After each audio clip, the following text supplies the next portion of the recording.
Hello everyone, this is Dr. Sangeeta Chaudhary and I welcome everyone to my lecture class.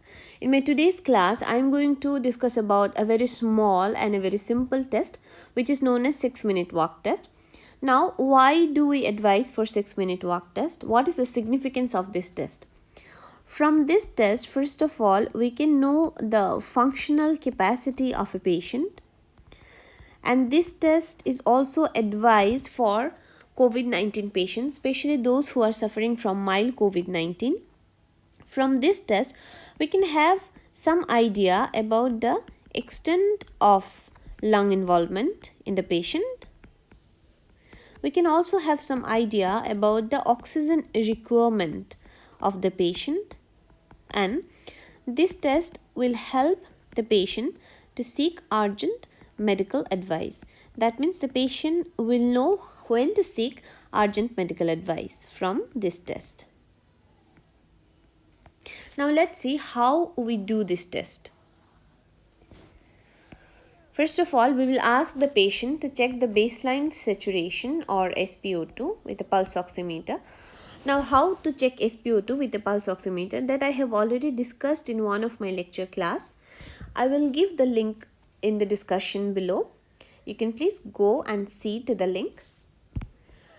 Then the patient should keep the pulse oximeter connected with the finger and then walk for 6 minutes in an even surface. And after walking for 6 minutes, patient should recheck the SpO2 and note it down. Now, when we will know that the test is significant or the test is abnormal? Okay, when the SpO2 or oxygen saturation, it drops below 93% or it drops less than 3% from the baseline saturation. That means in this case, the patient will have to seek urgent medical advice. Now, what are the contraindication or when we should not do a 6-minute walk test?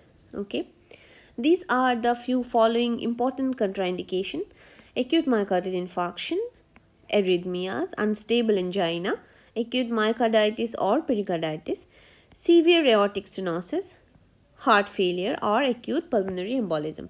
In these cases, we cannot advise to do a 6-minute walk test. Now, when to stop walking?